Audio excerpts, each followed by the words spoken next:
आज मैं अपने मित्रों के साथ वर्ण व्यवस्था की अर्थवत्ता और उसके निहितार्थ पर बातचीत करना चाहता हूँ।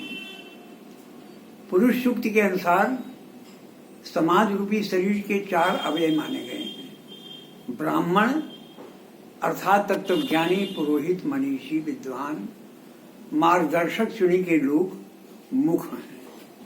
क्षत्रिय समाज की भुजाएं, जो समाज का रक्षक, समाज को अनुशासन के अंतर्गत स्थापित करते हैं। वैश्य अर्थात कृषक और व्यापारी भरण पोषण का उत्तरदायित्व जिनके ऊपर होता है वे उदर हैं। शूद्र अर्थात सेवक, कर्मचारी वर्ग, कार्यपालिका तथा समाज सेवक पांव हैं। आधुनिक युग में भी सरकारी नौकर को पब्लिक सर्वेंट कहा जाता था। यह पांव है जिससे समाज चलामान रहता है। एक बायोलॉजिकल शरीर की भांति समाज के 4 अवयव परस्पर जुड़े रहने पर ही अपने अस्तित्व की रक्षा कर सकते हैं। मुख, बाहु, उदर, पांव यह आइसोलेटेड सिस्टम नहीं है, यह यूनाइटेड सिस्टम है, शरीर के भी और समाज के भी। भारतीय सनातन संस्कृति में वर्ण व्यवस्था की जो अवधारणा रही वह कभी भी जन्मना नहीं थी, वह कर्मणा रही। भगवान कृष्ण ने गीता में कहा है कि वह कर्म के अनुसार गुण दोष के विभाजक की तरीके से वर्ण व्यवस्था इस समाज की चलती है।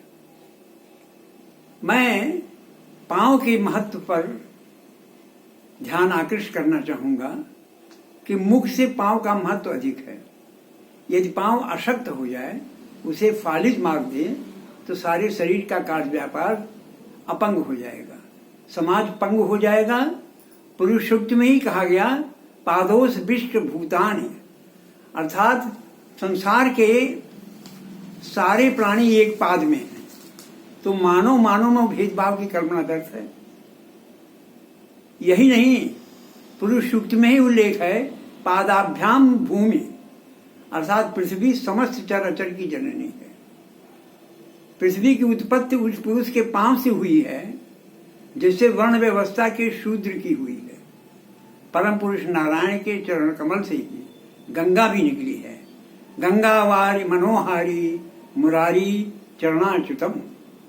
इस प्रकार शास्त्रों के अनुसार सनातन संस्कृति में गंगा, पृथ्वी और शूद्र सहोदर हैं और पूज्य हैं।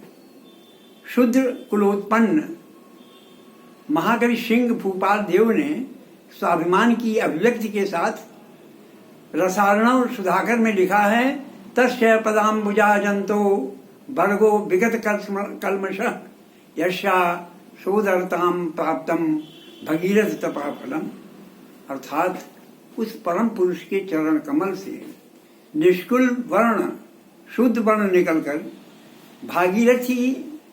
भागीरथ प्रयत्नों से इसी चरण कमल से निकली गंगा से सहोदरता पाई है। चरणभूत होना हीनता का प्रतीक नहीं है।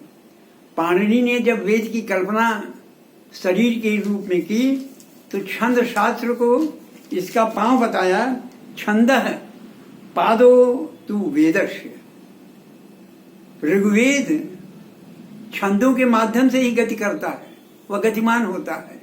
इसलिए समस्त प्राणियों में ऋग्वेद ने कहा कि ज्येष्ठास अकनिष्ठान ऐते संभ्रातार वावृद्ध सौभाग्याय, अर्थात तुमसे न कोई बड़ा है न कोई छोटा, अतः तुम सब मिलकर सौभाग्य के लिए बनो। सारा समाज में व्यक्ति में समानम मनः सच्चित मशाया की भावना होनी चाहिए। हमारे मन समान हो और चित्त परस्पर जुड़े हुए हों। धन्यवाद।